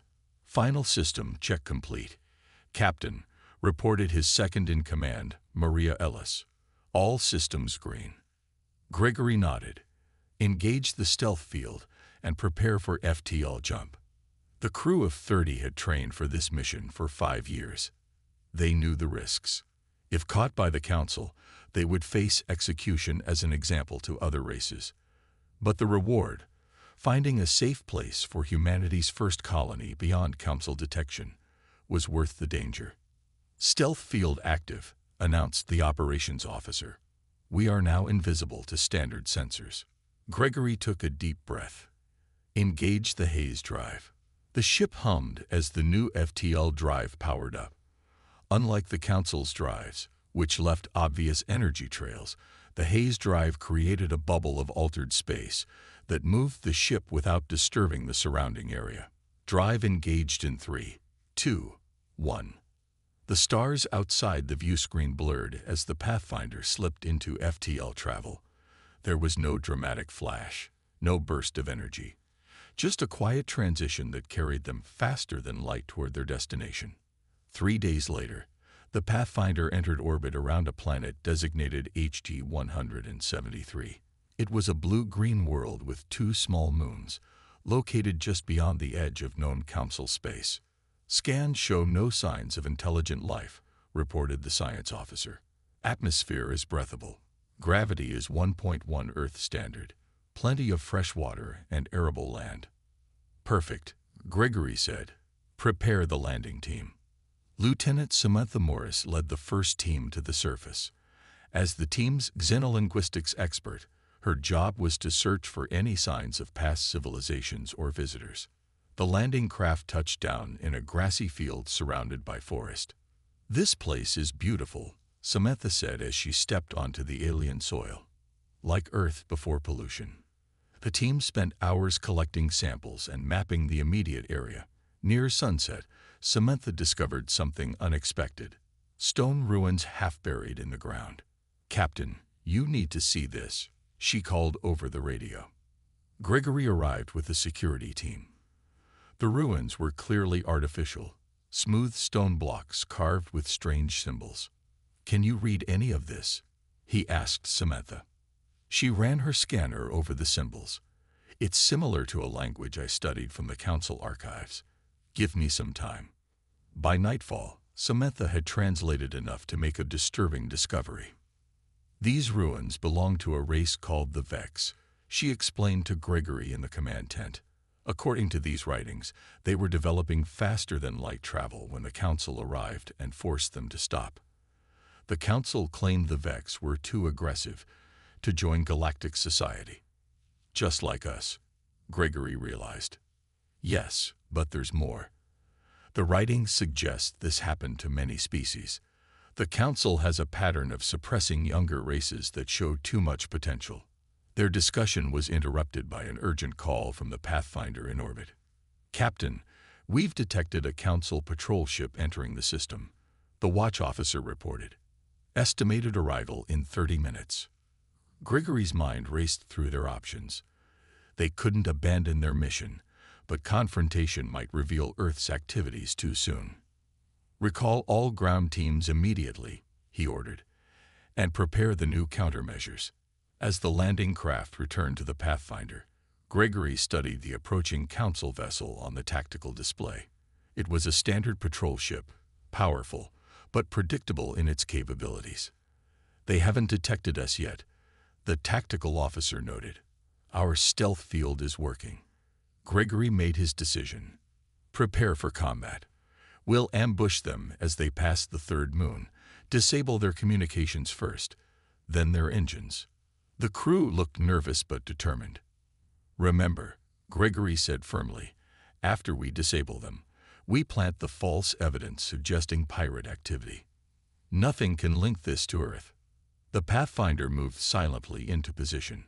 As the council ship passed, Gregory gave the order that would change humanity's future forever.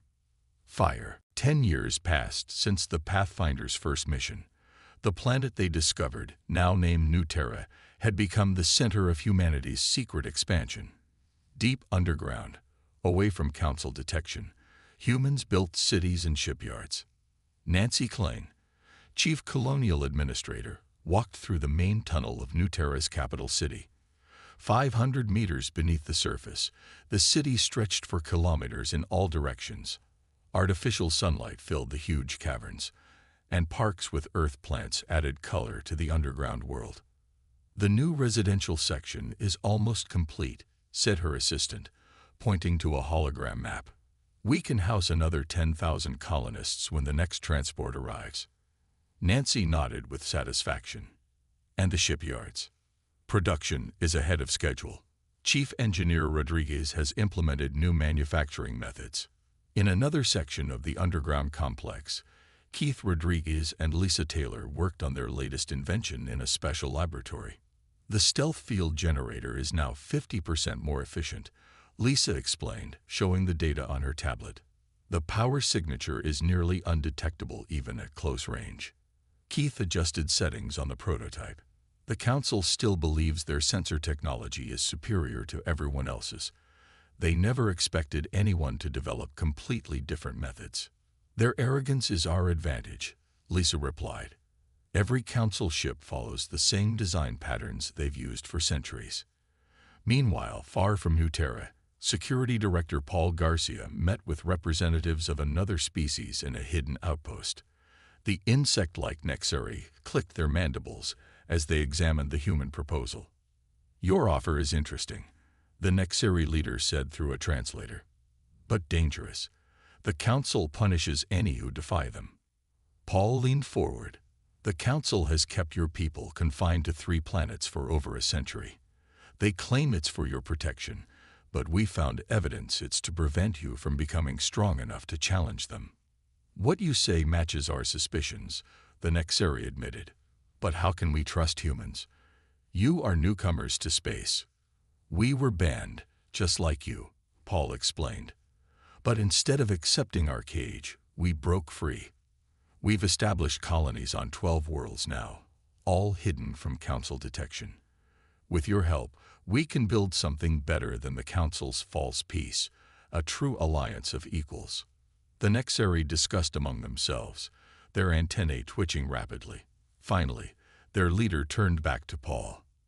We will join your shadow network. The Council has controlled us too long. Similar meetings happened across the galaxy over those 10 years. The aquatic Volmar agreed to provide special materials found only in their deep oceans. The crystalline Quam, masters of energy manipulation, shared technology the Council had forbidden them to develop. In secret, a network of resistance formed against Council rule.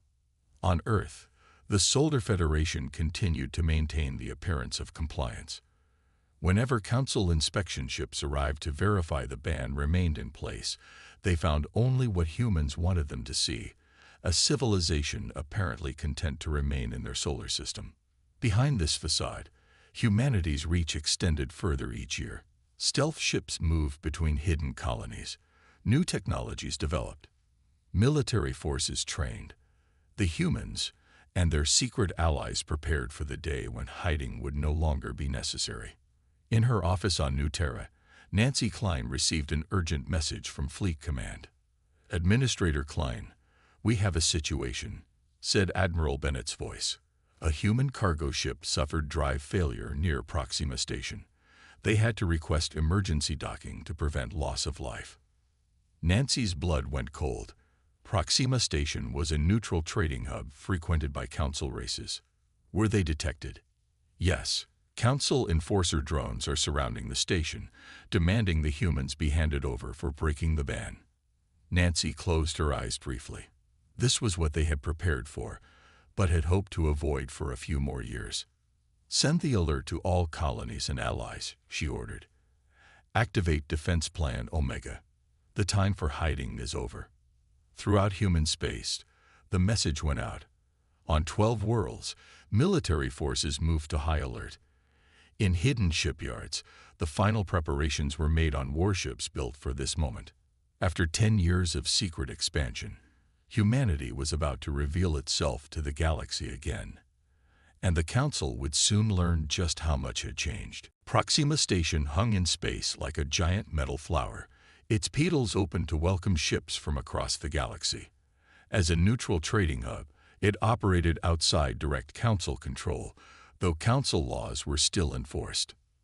Station Chief Daniel Crawford watched the screens in his control room with growing concern. 5 Council enforcer drones surrounded the station, their weapons powered and ready. They're demanding we hand over the human ship and crew, his assistant reported. They cite the ban violation as justification for immediate arrest. Daniel frowned. Like most station chiefs, he knew rumors about humans operating outside their solar system, but seeing actual proof was shocking. The damaged cargo ship in Docking Bay 12 wasn't trying to hide its human origins. Its captain had simply requested emergency repairs to prevent his crew from dying when life support failed. Open a channel to the lead enforcer, Daniel ordered. The face of a Zoraxian commander appeared on screen, reptilian features set in a cold expression. This station operates under neutral zone treaties, Daniel stated firmly. All ships in distress have the right to seek aid here. The humans violated a Council ban, the Zoraxian hissed. Treaty rights do not apply to banned species. Surrender them immediately or face consequences. Daniel glanced at another screen showing the human captain waiting anxiously in a conference room. I need time to consult with my legal advisors. You have 1 hour. The Zoraxian replied before cutting the transmission. Daniel immediately contacted Earth through secret channels that had been established years ago for just such an emergency. The response was immediate. "Stall them," came the reply. "Help is coming." 50 minutes later, sensors detected new ships entering the system. The Council enforcers turned to face the potential threat. "Unidentified vessels," the Zoraxian commander broadcast. "This is a Council enforcement action. Leave this area immediately." In response, 20 ships appeared, dropping their stealth fields in perfect formation. Their design was unlike anything in known space. Angular, dark, and bristling with weapons. At their center was a larger vessel, clearly the command ship. "This is Admiral Victoria Bennett of the Human First Fleet," came a calm voice over all channels. "We are here to retrieve our citizens." The Council ships moved to blocking positions. "Humans are banned from interstellar travel," the Zoraxian commander stated. "Your presence here violates Council Edict 7293. Power down your vessels and prepare to be boarded." Inside his station, Daniel received an encrypted message. "Activate Security Protocol Omega." Daniel hesitated only briefly before entering his authorization code. Throughout Proxima Station, hidden systems came online. Systems installed secretly by human agents over the past decade. Outside, the standoff continued. "We will not power down," Admiral Bennett replied. The ban on humanity was unjust and illegal under the Council's own founding charter, which guarantees freedom of movement to all sentient species. "Your legal arguments are irrelevant," the Zoraxian responded. "This is your final warning." The Council ships fired first, energy weapons lashing out at the human vessels. But instead of striking their targets, the beams seemed to bend around the human ships, absorbed by advanced defensive fields. "Enable combat systems," Admiral Bennett ordered her fleet. "Disable their weapons and engines only. No destruction unless absolutely necessary." The human ships moved with surprising speed and maneuverability. Their weapons fired with precision, targeting specific systems on the Council vessels. 2 enforcer drones lost power almost immediately. A third spun out of control as its guidance systems failed. On Proxima Station, Daniel activated the station's defensive shield, another hidden human upgrade. The remaining Council ships found themselves caught between the human fleet and a now hostile station. The battle lasted less than 15 minutes. All 5 Council enforcers were disabled, their crews contained but unharmed. Admiral Bennett's ship docked at Proxima Station. When she stepped off her vessel, Daniel was waiting. "That was quite a display, Admiral," he said quietly. "The Council won't take this lightly." Victoria Bennett nodded. "We know. That's why we're done hiding." News of the battle spread quickly across all communication channels. Throughout Council space, the message was clear. Humans had broken their ban, developed advanced technology, and defeated Council forces with ease. The secret was out. Humanity had returned to the stars, and they were far stronger than anyone had imagined. The Grand Council chamber on Galaxia Prime buzzed with angry voices. Representatives from 112 species argued about the human problem. The chamber's tall crystal walls, normally glowing with soft blue light, now pulsed red with emergency signals. "They must be punished," shouted the Zoraxian representative, slamming his scaled fist on the table. 5 of our enforcer ships disabled by human technology that should not exist." The Arcturian High Speaker raised his blue-skinned hand for silence. "We have confirmed reports of human activity in 50 star systems, all beyond their solar system.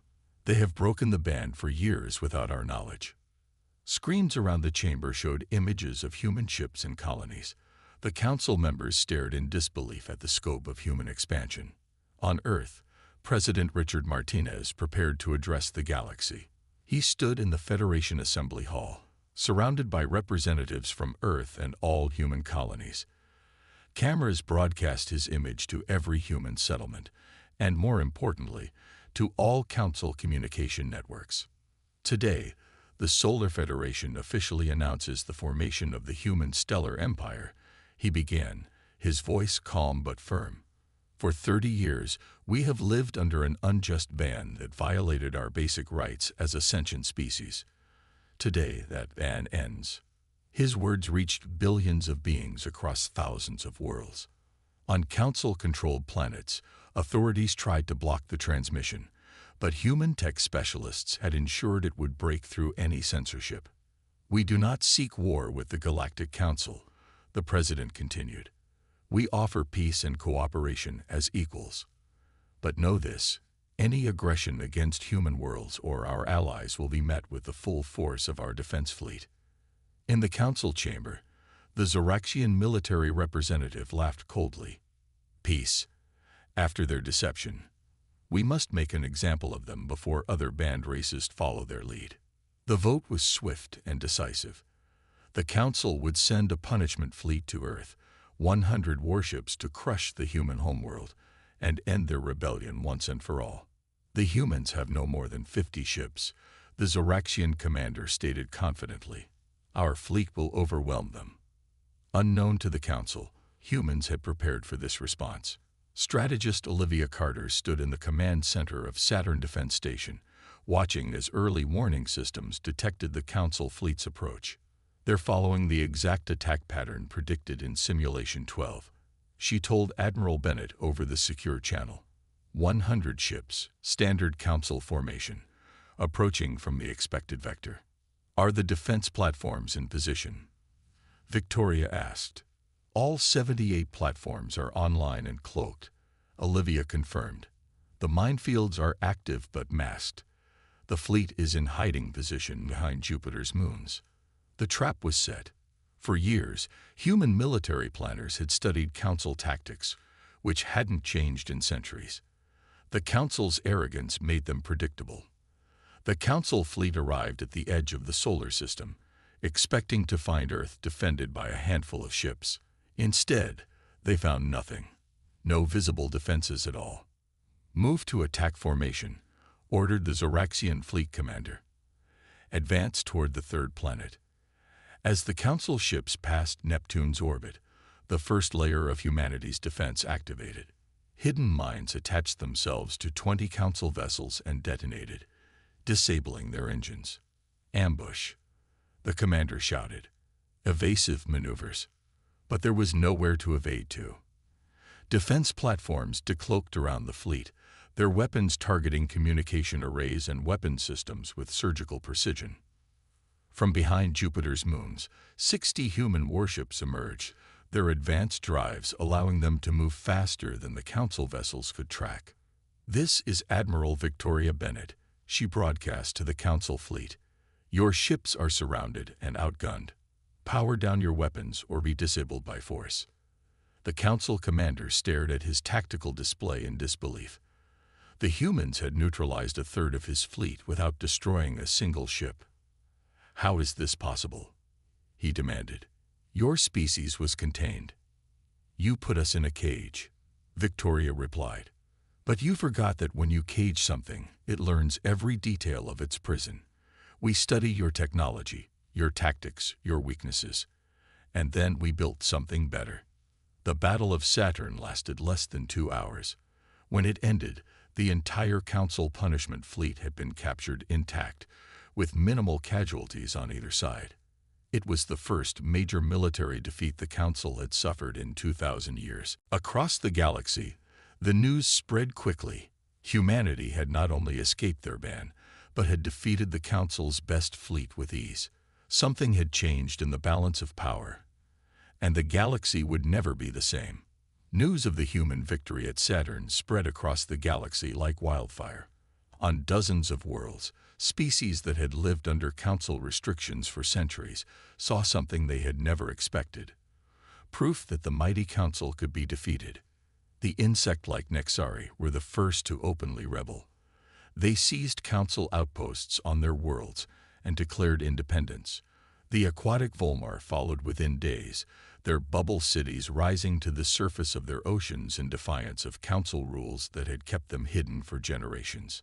Ambassador Jason Wright traveled between these worlds in a fast human ship, meeting with leaders of the newly free species. Together, we can create something better than the Council ever offered, he told the gathered representatives on the Nexori homeworld. An alliance where all members are truly equal. In a hidden room behind the meeting hall, military officers from a dozen species studied battle plans provided by human strategists. The Council had ruled through fear for too long. Now, that fear was gone. On Galaxia Prime, the Council chamber had become a place of constant crisis meetings. Reports of rebellions arrived hourly. Our authority is collapsing in 3 sectors, reported an Arcturian analyst.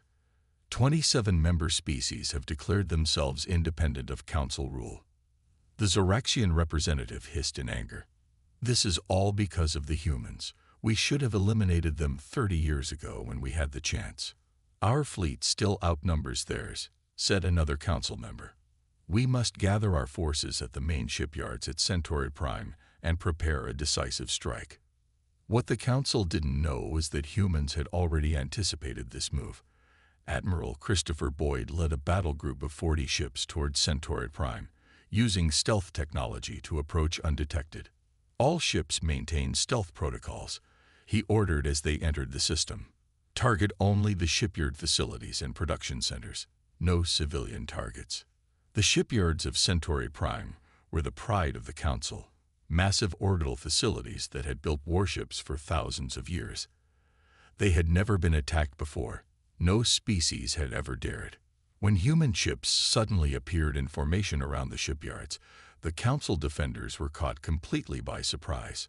Precision strikes disabled defensive systems before they could activate. This is Admiral Boyd of the human fleet. He broadcast on all channels. All civilian personnel, evacuate immediately. You have 30 minutes. Council military commanders ordered their ships to engage, but they were scattered and unprepared. Human vessels moved with stunning speed and coordination, avoiding direct conflicts while striking key targets. The battle lasted less than 2 hours. When it was over, the shipyards, the Council's ability to replace their losses, were completely destroyed. Not a single civilian had been harmed, but the Council's military production capability was set back decades. While battles raged across space, Dr. Patricia Edwards made a discovery that changed everything. In a secret research facility on New Terra, she studied ancient data recovered from ruins on a dozen worlds. I've confirmed it, she told the emergency meeting of human leaders. The Arcturians, who founded the Council, have been manipulating galactic development for over 10,000 years. She displayed images of ancient devices found buried on many worlds, devices that had prevented technological advancement beyond certain levels. They've been keeping other species from developing technology that might challenge their power, she explained. And now we know why. Her next images showed genetic data. The Arcturians aren't evolving anymore. They'd reached their peak thousands of years ago and have been in slow decline. They created the Council and its rules to keep other races from surpassing them. President Martinez studied the evidence with a grave expression and humanity. Our genetic adaptability is unlike anything they've seen before, Patricia said. We develop and improve faster than their models predicted. That's why they banned us so quickly. We scared them. The meeting was interrupted by an urgent message. On the main screen, Ambassador Wright appeared with representatives from 30 different species standing behind him. Mr. President, I'm pleased to inform you that the Alliance of Free Worlds has been formally established, he announced. All members have voted to recognize humanity as founding partners and request our continued military support against Council forces. The room erupted in cheers. In just weeks, the galaxy had changed forever. The Council's power was crumbling, and in its place, something new was forming. An alliance built on freedom rather than control. The final confrontation was approaching, and humanity would lead the way. The combined fleet of the Alliance of Free Worlds gathered near the edge of the Arcturian home system. Over 300 ships from 27 different species formed the largest military force the galaxy had seen in thousands of years. At their center, the human dreadnought Defiance served as the command vessel. Fleet Admiral Eric Thompson stood on the bridge, looking at the tactical display. Though only 55 years old, his hair had turned completely white during the past months of war. "All ships report ready, Admiral," said his communications officer. "Alliance forces are in position." Eric nodded. "Send the message to all ships. We offer the Council one last chance to surrender power peacefully." The message was transmitted toward Galaxia Prime, the Council's capital world. The response came quickly. "We will never surrender to lesser species," the Arcturian High Speaker replied. "The Council has maintained peace for 10,000 years. Without our guidance, the galaxy will fall into chaos." Eric sighed. He had expected this answer, but had hoped for something different. "Signal all ships.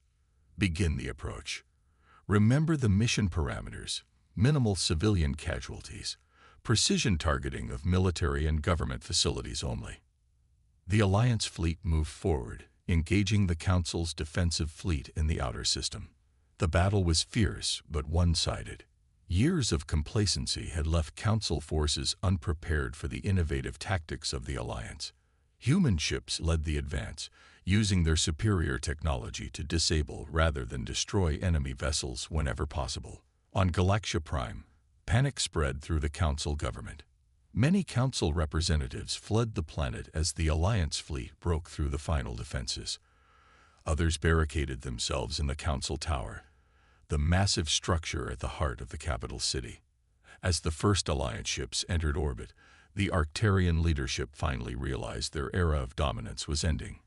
In the Grand Council chamber, now nearly empty, Governor Karen Mitchell led the human diplomatic team. Though the military had secured the facility, this moment called for diplomacy, not force.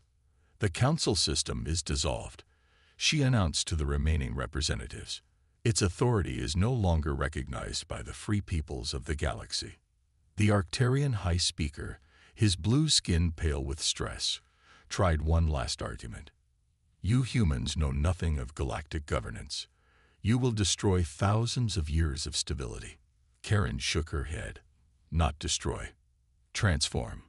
The Galactic Confederation will replace the Council. All species will have equal representation.